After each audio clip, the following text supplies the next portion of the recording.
Hello दोस्तों, स्वागत है आप सभी का एमआई कंपटीशन के यूट्यूब चैनल पर। आज हम लोग देखने वाले जो हमारे पास यूपी पुलिस एग्जाम के लिए प्रैक्टिस सेट नंबर नेक्स्ट है उसको हम लोग देखेंगे। और इस प्रैक्टिस सेट में आपको बहुत ही शानदार शानदार क्वेश्चन के साथ साथ कॉन्सेप्ट को भी बताया जाएगा। तो आप लोग बिल्कुल वीडियो को एंड तक देखते रहिए। और चलिए हम लोग शुरू करते हैं आज के सेशन को। देखते हैं पहला प्रश्न क्या है। रोहन की वार्षिक आय, रोहन की वार्षिक आय 3,50,000 रुपए है। यदि आय का 12.5% तथा अधिकतम 40,000 रुपए तक की आय आयकर मुक्त है, तो 10% की दर से उसे कितना आयकर देना पड़ेगा। प्यारे साथी, इसे आपको निकाल करके बताना है। ध्यान देने की सबसे बड़ी बात यहाँ पर है कि जो यहाँ पर दिया वो 12.5% था, अधिकतम 40,000 तक की आय का आयकर मुक्त है। ठीक है, अब इसको हम लोग देखें कि हमारे पास वार्षिक आय कितनी है। वार्षिक आय हमारे पास है 3,50,000 रुपए। ठीक है, 3,50,000 रुपए। ठीक, अब कह रहा है कि 12.5%, यानी कि इसका क्या करना है, 12.5% लेना है। 12.5% यानी कि 3,50,000 और गुना में कितना हो जाएगा, 1/8। जो हम लोग 12.5% को हटाते हैं तो 1/8 से मल्टीप्लाई कर देते हैं, तो हमारे पास यहाँ पर जो परसेंटेज को हटा करके 100 से डिवाइड किया जाता है वो चीजें आपकी ऑटोमेटिक हट जाएंगी। यानी कि 12.5% को 1/8 लिखा जाएगा। अब उसके बाद देखिए हम लोग इसको काट करके देखते हैं।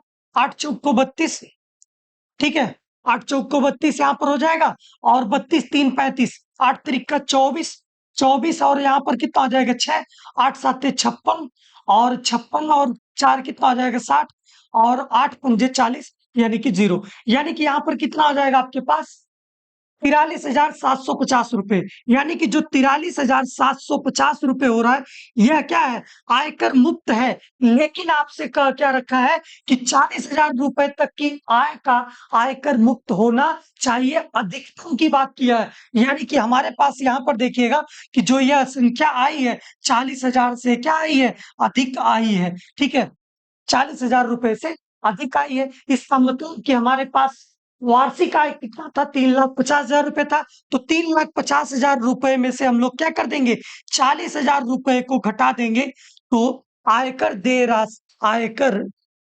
दे आय आ जाएगी। ठीक है, अधिकतम कितना मुक्त किया है, 40,000 रुपए मुक्त किया है आयकर से।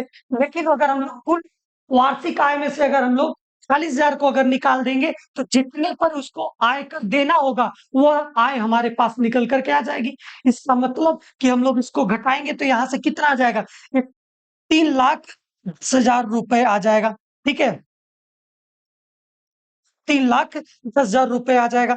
ये तो हमारे पास आय होगी जिसको उसको आयकर देना पड़ेगा। अब आपसे पूछा है कि 10% की दर से उसे कितना आयकर देना पड़ेगा। आयकर बराबर कितना आ जाएगा, आयकर आयकर बराबर हो जाएगा हमारे पास 3,10,000 का 10%।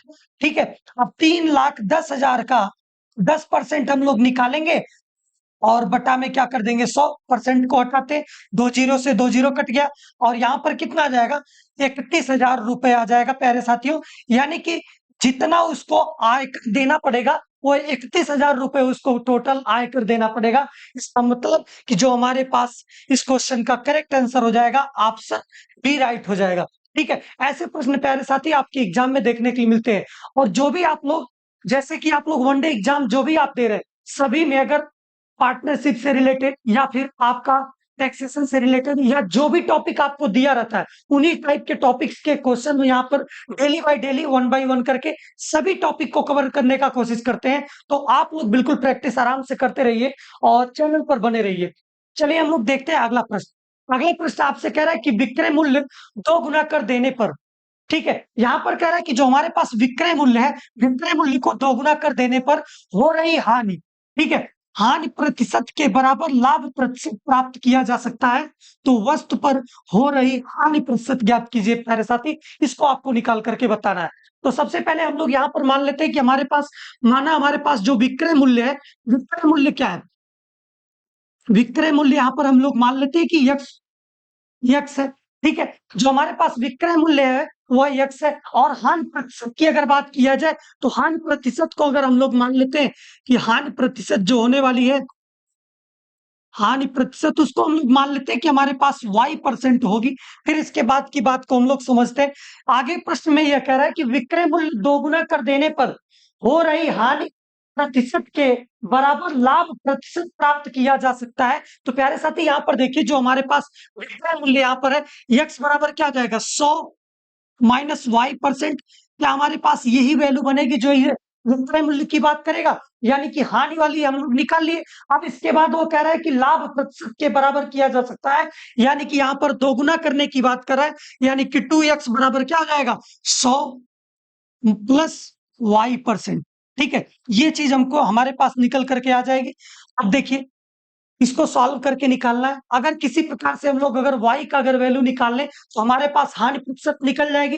तो हम लोग यहाँ पर क्या करते हैं, सिंपल में हम लोग इसका अनुपात ले लेते हैं। ठीक है, जो हमारे पास ये दोनों वैल्यू निकल करके आई है, हानि के केस में और जो प्रॉफिट के केस में, यानी कि जो आपका लाभ की बात किया था, दोनों के केस में हमारे पास वैल्यू निकल गई। अब यहाँ पर जब इसको डिवाइड करेंगे तो ये x से इससे कट जाएगा, यानी कि यहाँ पर इसका अनुपात क्या बन जाएगा आपके पास 1/2 बराबर में क्या आ जाएगा 100 माइनस वाई अपान में क्या आ जाएगा 100 प्लस वाई। यहाँ पर जो आपका परसेंट दिया हुआ है, ये परसेंट भी एक दूसरे से क्या हो जाएंगे, कैंसिल आउट हो जाएंगे। ठीक है, अब यहाँ से इसको हम लोग सॉल्व करेंगे, क्रॉस मल्टीप्लाई करेंगे, यहाँ से इसमें हम इसको मल्टीप्लाई करेंगे और इसका मल्टीप्लाई हम लोग इसमें कर लेंगे। तो यहाँ से कितना आ जाएगा 100 प्लस वाई बराबर में क्या आ जाएगा 2 इंटू 100 माइनस वाई। अब इसको सॉल्व करेंगे, 100 प्लस वाई बराबर में क्या आ जाएगा 200 माइनस 2y। ठीक है, अब यहां से हम लोग इसको पक्षांतर करेंगे, यहां पर देखिए कितना आ जाएगा y, और ये माइनस में था, इधर आकर के 2y प्लस में हो जाएगा, और बराबर में यहाँ पर कितना आ जाएगा 200, और माइनस में क्या आ जाएगा हमारे पास 100। ठीक है, अब यहां से 200 में से 100 को घटाएंगे तो हमारे पास 100 बच जाएगा, और यहाँ पर 100, और बराबर में यहाँ पर देखिएगा 2y और 1y, टोटल मिलकर के 3y हो जाएंगे। और यहाँ से हम लोग y का वैल्यू निकालेंगे तो 100/3, इसको हम लोग डिवाइड करेंगे तो 33 सही 1/3% आ जाएगा, जो कि हमारे पास इस क्वेश्चन का करेक्ट आंसर होगा। और इस क्वेश्चन का राइट आंसर जो होगा आपके पास ऑप्शन डी हो जाएगा। ठीक है प्यारे साथियों, जो आपका प्रॉफिट एंड लॉस का जो क्वेश्चन आता है, इसी प्रकार से क्वेश्चन आपके एग्जाम में देखने के लिए मिलते हैं, और इससे कोई भी टफ क्वेश्चन नहीं बनता है, बस आप लोगों को ध्यान से देखने की बात होती है। चलिए हम लोग देखते हैं अगला प्रश्न, और अगला प्रश्न क्या कह रहा है कि 5% साधारण ब्याज की दर पर 2 वर्ष और 5 वर्ष में प्राप्त साधारण ब्याज का अंतर 75 रुपए है, तो वह राशि निकाल करके याद करना है। ठीक है, यानी कि अगर हम उस राशि को अगर मान लेते हैं कि हमारे पास जो मूलधन है, मूलधन को हम लोग मान लेते हैं कि हमारे पास P है, मूलधन हमारे पास P रुपीज है, यानी कि वो मूलधन जो P रुपीज की बात कर रहा है, उस पे 5% एक बार 2 वर्ष की बात कर रहा है और एक बार 5 वर्ष की बात कर रहा है, और उनका अंतर जो निकल करके आ रहा है साधारण ब्याज का, वो 75 रुपए का आ रहा है। उसके बाद आपसे पूछा है कि जो मूलधन है उसको निकाल करके आप बताइए। तो यहाँ पर देखिए, जो हमारे पास अगर मूलधन की बात करते हैं, यानी कि जो यहाँ पर प्रिंसिपल हमारे पास है, principal into r into t, पान में क्या होता है 100, यही तो हमारे पास साधारण ब्याज यानी कि एसआई की वैल्यू होती है, यानी कि जो साधारण ब्याज बराबर होता है टीआरटी अपान में 100 होता है। ये तो हमारे पास बेसिक फार्मूला है साधारण ब्याज का। अब आपसे कह रहा है एक बार 2 साल के लिए निकालिए, एक बार 5 साल के लिए निकालिए, यानी कि साधारण ब्याज अगर हम लोग बात करते हैं दूसरे साल के लिए, और हमारे पास साधारण ब्याज हमारे पास जो होगा वह पहले साल के लिए। अब देखिए यहाँ पर दो चीजों को हम लिखे हैं, यहाँ पर दूसरे साल और यहाँ पर पहले साल। यहाँ पर अगर आपको अगर सिंपल भाषा में अगर कहा जाए, यहाँ पर अगर हम लोग 5 लिख लेते हैं, यानी कि साधारण ब्याज जो होगा वो 5 वर्ष का, और साधारण ब्याज जो होगा वह 2 वर्ष का। इनका अंतर हमको निकाल करके बताना है। पी हमारे पास देखिए, यहाँ पर पी जो हमारे पास है दोनों के केस में समान रहेगा, यानी कि जो मूलधन आपका है दोनों के केस में समान रहेगा, और जो आपका आर है ये भी दोनों के केस में समान रहेगा। बच क्या गया, आपका समय क्या है परिवर्तित हो रहा है, यानी कि यहाँ पर T5 यानी कि 5वें वर्ष की बात कर रहा है, यानी कि 5 साल, और माइनस में क्या आ जाएगा यहाँ पे, सॉरी यहाँ पर 5 हो जाएगा, और यहाँ पर कितना आ जाएगा 2 आ जाएगा, यानी कि 5 साल और 2 साल का अंतर लेना पड़ेगा, और बटा में क्या कर देना होगा हमको 100 लगा देना होगा। अब देखिए हमारे पास 5वें साल का साधारण ब्याज और दूसरे साल के साधारण ब्याज का अंतर हमको दे रखा है 75 रुपए, यानी कि यहाँ पर कितना आ जाएगा 75 और गुना में क्या आ जाएगा 100, बराबर में क्या आ जाएगा यहाँ पर देखिए पी हमको निकालना है। आर की वैल्यू यहाँ पर 5 दिया हुआ है और यहाँ पर 5 में से 2 को घटाएंगे तो 3 बच जाएगा। प्रिंसिपल अगर हम लोग यहाँ से निकालेंगे तो 75 100 बटा में क्या हो जाएगा यहाँ 5 3 15, यानी कि यहाँ से अगर हम लोग इसको काट करके देखेंगे, ठीक है, यहां से इसको काटेंगे 15 से काटेंगे 15 पचे 75, यानी कि 500 रुपए। जो आपका मूलधन की बात किया था वह कितना रहा होगा प्यारे साथी, वह आपका 500 रुपए का रहा होगा और यही आपका मूलधन का कार्य किया होगा, यानी कि ऑप्शन ए इस क्वेश्चन का राइट आंसर हो जाएगा। ऐसे प्रश्न प्यारे साथी आपके साधारण ब्याज से रिलेटेड क्वेश्चन देखने के लिए मिलते हैं।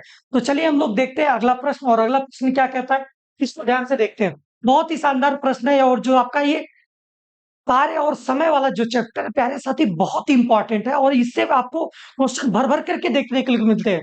किसी भी एग्जाम की आप तैयारी कर रहे हो, अगर वनडे एग्जाम अगर है, उस सिलेबस में अगर दिया है कि टाइम एंड वर्क अगर दिया है, तो वहां पर ये कोई कंडीशन ही नहीं बन सकती है कि जिसमें यह प्रश्न आपको देखने के लिए नहीं मिलता है। यानी कि आपको इस प्रकार के क्वेश्चन को जरूर प्रैक्टिस करना होगा। और देखिए कह रहा है कि हमारे पास कुछ बढ़ई किसी काम को 9 दिनों में पूरा कर सकते हैं, ठीक है। यहाँ पर कह रहा है कि कुछ बढ़ई 9 दिनों में पूरा कर सकते हैं किसी काम को, और उसके बाद कह रहा है कि लेकिन उसमें से 5 लोग अनुपस्थित हो रहते हैं और बचे हुए 12 दिनों में काम खत्म कर देते हैं। बढ़इयों की मूल संख्या क्या थी प्यारे साथी, इसे आपको निकाल करके बताना है।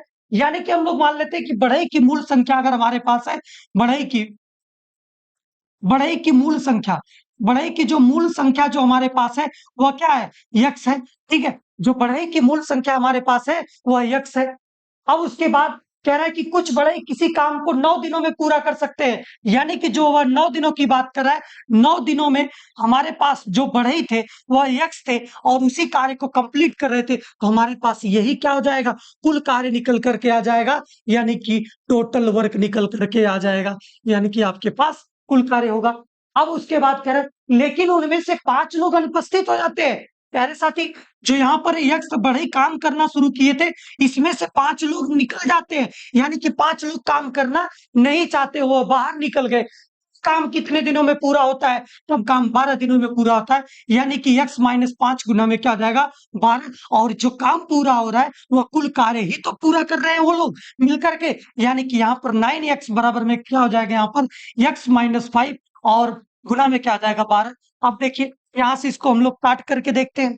देखिए 3 त्रिक का 9 हो जाएगा और 3 चौक को 12 हो जाएगा, यानी कि यहाँ पर कितना आ जाएगा 3x बराबर में क्या आ जाएगा 4x और माइनस में क्या आ जाएगा 4 पंजे में 20। अब यहाँ पर देखिए, यहाँ पर 20 यहाँ पर माइनस से इधर आएगा तो प्लस हो जाएगा और इधर 4x और यहाँ पर ये प्लस 3x से इधर जाएगा माइनस 3x हो जाएगा, यानी कि x बराबर आपके पास कितना आ जाएगा 20, यानी कि 20 बढ़ई होंगे जो मूल संख्या रही होगी कि जब वो शुरुआती दौर में कार्य करना शुरू किए होंगे, तो कुल आदमियों की संख्या कितनी रही होगी, बढ़इयों की संख्या 20 रही होगी, यानी कि इस क्वेश्चन का करेक्ट आंसर ऑप्शन बी हो जाएगा। ऐसे प्रश्न आपके साथ ही एग्जाम में देखने के लिए मिलेंगे। तो अगला प्रश्न हम लोग देखते हैं।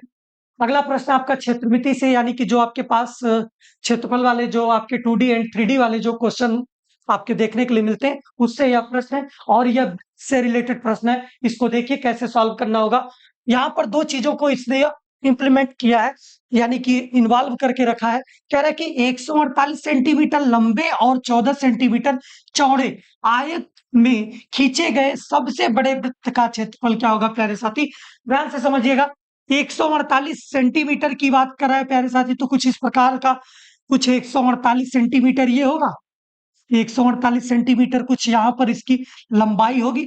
अब उसके बाद देखिए चौड़ाई जो होगा उसके पास 14 सेंटीमीटर का होगा, यानी कि जो आपके पास 14 सेंटीमीटर का जो चौड़ाई है उसकी बात किया, यानी कि 14 सेंटीमीटर का चौड़ा हो गया।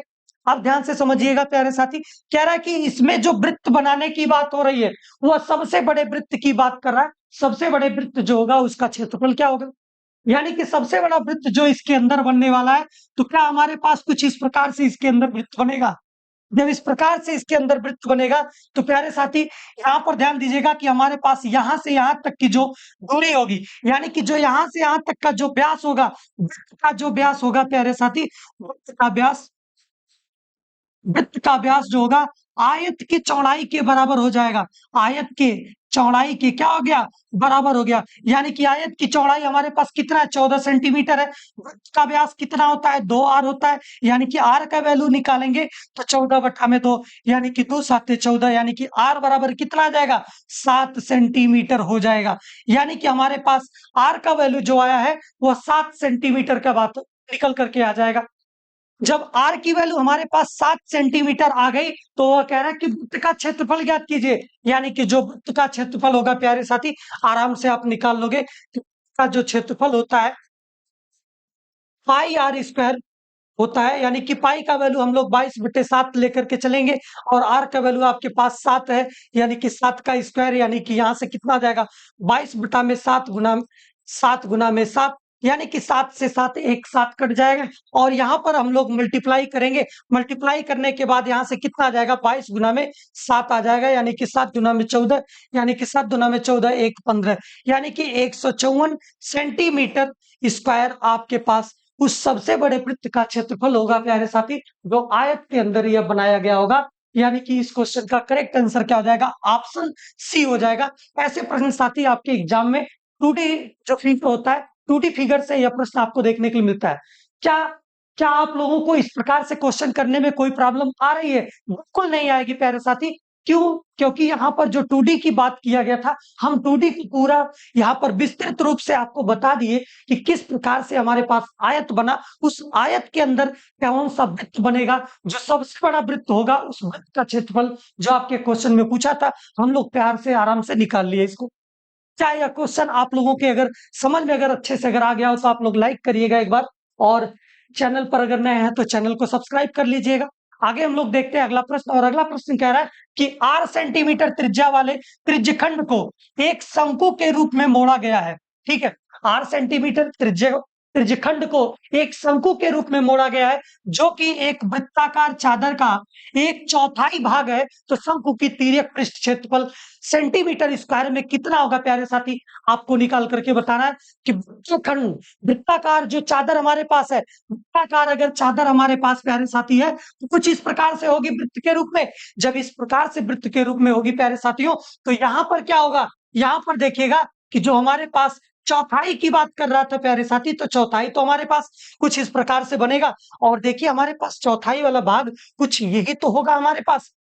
बताइए, कुछ जब इस प्रकार से हमारे पास चौथाई भाग निकल गया तो प्यारे साथी हमारे पास वृत्त का जो क्षेत्रफल होता है, वृत्त का जो क्षेत्रफल होता है हमारे पास क्या होता है, पाई आर स्क्वायर होता है। और अगर चौथाई भाग की अगर बात करेंगे तो हमारे पास वृत्त के जो क्षेत्रफल होगा उसका हम लोग बटा में 4 कर देंगे। यानी कि चौथाई वृत्त के चौथाई भाग का क्षेत्रफल, वृत्त के चौथाई भाग का क्षेत्रफल जो हमारे पास यहाँ पर आएगा कितना आ जाएगा, पाई आर स्क्वायर, और बटा में क्या जाएगा, 4। यानी कि जो हमारे पास पाई आर स्क्वायर बाई 4 आया है प्यारे साथियों, यही क्या होगा, शंकु की तिर्यक पृष्ठ क्षेत्रफल का यही निकल करके आंसर आएगा। जो आपके पास यहाँ पर जो वृत्ताकार चादर थी, इसका चौथाई भाग जो था, इस चौथाई भाग का यही क्या निकल करके आ जाएगा, क्षेत्रफल निकल करके आ जाएगा। और जब यह क्षेत्रफल निकलेगा तो यही शंकु की तिर्यक पृष्ठ का क्षेत्रफल बन जाएगा। और इस प्रकार से इस क्वेश्चन का करेक्ट आंसर प्यारे साथी ऑप्शन सी हो जाएगा। ऐसे प्रश्न आपके एग्जाम में जो क्षेत्रमिति से रिलेटेड देखने के लिए मिलेंगे। तो चलिए हम लोग देखते हैं अगला प्रश्न, और अगला प्रश्न आपका जो हिस्टोग्राम वाला क्वेश्चन देखने के लिए मिलते हैं आपको पेपर में, इसी प्रकार से देखने के लिए मिलते हैं।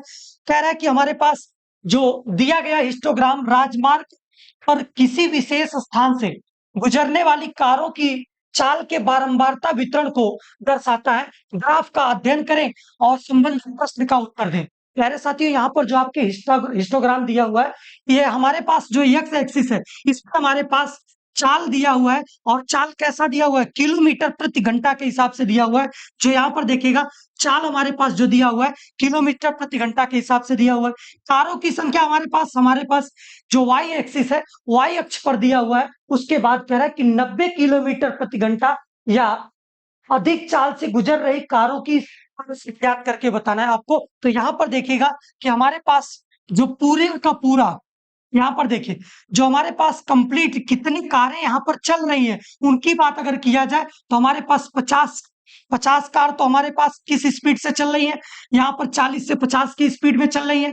उसी प्रकार से यहाँ से 50 से 60 की अगर बात किया जाए, जो उनकी चाल है, कितना चल रहा है, 70 कारें चल रही है। 60 से 70 की बात किया जाए तो 85 कार चल रही है। 70 से 80 किलोमीटर की बात किया जाए तो 90 कारें चल रही है। उसी प्रकार से यहाँ पर 80 से 90 की बात किया जाएगा तो 60 कारें ऐसी हैं कि जो हमारे पास 80 से 90 किलोमीटर प्रति घंटा की चाल से चल रही है। और यहाँ पर कह रहा है लास्ट में 90 से 100 किलोमीटर प्रति घंटा से चलने वाली कारों की संख्या जो है वो कितनी है, 45 है। और प्यारे साथी यहाँ पर ध्यान दीजिएगा कि आपसे पूछा है 90 किलोमीटर या अधिक चाल से गुजरने वाली कारों की संख्या का प्रतिशत क्या होगा। तो यहाँ पर देखिएगा 90 से या फिर 90 से अधिक जो चाल है किलोमीटर प्रति घंटा में, वह अधिक चल रहा है। कितना चल रहा है, 45 कारें हैं।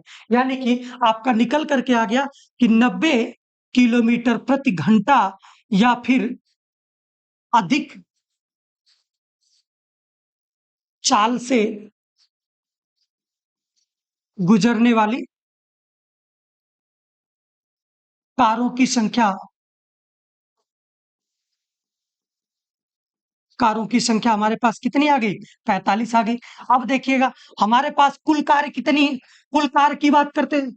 कुल कार हम लोग निकाल करके देखते हैं कि कुल कार कितनी है। कुल कार को हम लोग यहाँ पर निकालें, यहाँ पर 50 है, 50 प्लस 70 प्लस 85 प्लस 90 प्लस 60 और प्लस में क्या हो जाएगा, 45। अब इसको हम लोग जोड़ते हैं।